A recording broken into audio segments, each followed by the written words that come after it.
Mesdames, Messieurs les journalistes, après nos salutations, je voudrais d'abord vous remercier d'avoir répondu si massivement à notre invitation à ce point de presse, qui fait suite à la rencontre entre les leaders de notre coalition IDI 2019. L'objet était d'abord d'adresser nos remerciements et nos félicitations. Mes remerciements personnels à l'endroit de l'ensemble des leaders de la coalition et à travers eux à l'ensemble de leurs équipes, de leurs militantes et militants. Adresser aussi nos chaleureuses félicitations à l'ensemble du peuple sénégalais. Remerciements et nos félicitations à toutes nos équipes de campagne, quelles qu'aient été les commissions techniques à l'intérieur desquelles ils ont investi tant d'efforts et tant de sacrifices au service du désir de changement que le peuple sénégalais nous a exprimé et montré tout au long de la campagne et le jour du scrutin.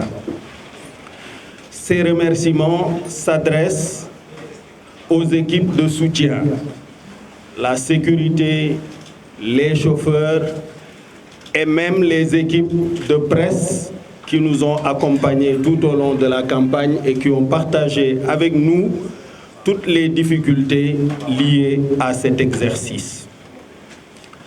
Naturellement, une mention spéciale a été faite par l'ensemble des leaders à l'endroit des femmes et des jeunes. Et c'est également le lieu d'exprimer notre indignation face aux intimidations et aux agressions de différentes natures qui ont été faites en direction de ces femmes et des jeunes qui ont voulu exercer leur droit constitutionnellement reconnu de s'indigner face à la confiscation du pouvoir, face à la confiscation de la volonté populaire et qui ont été emprisonnés. Certains d'entre eux sont encore dans les liens de la détention et nous exigeons leur libération immédiate et sans condition.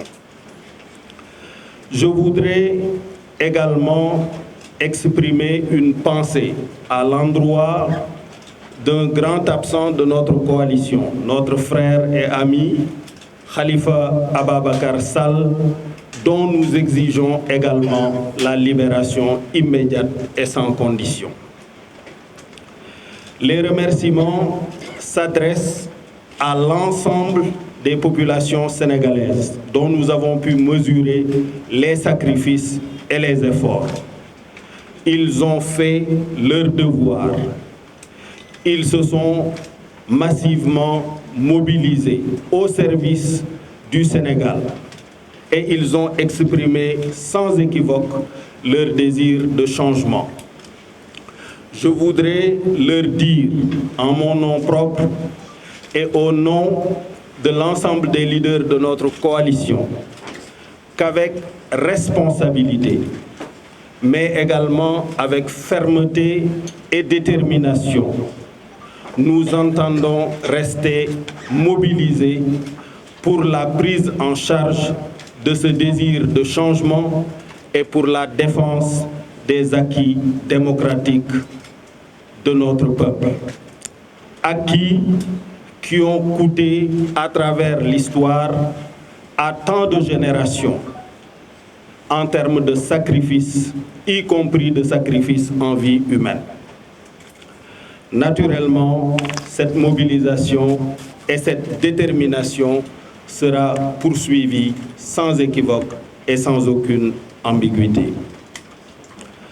Je voudrais également lancer un appel dans le cadre de cette prise en charge de la protection de nos acquis démocratiques, à l'ensemble des forces politiques et sociales du pays, à l'unité, d'abord au sein de notre coalition et au niveau de l'ensemble de la classe politique, de l'opposition en particulier, pour que nous puissions faire face à cette volonté de confiscation de la volonté populaire.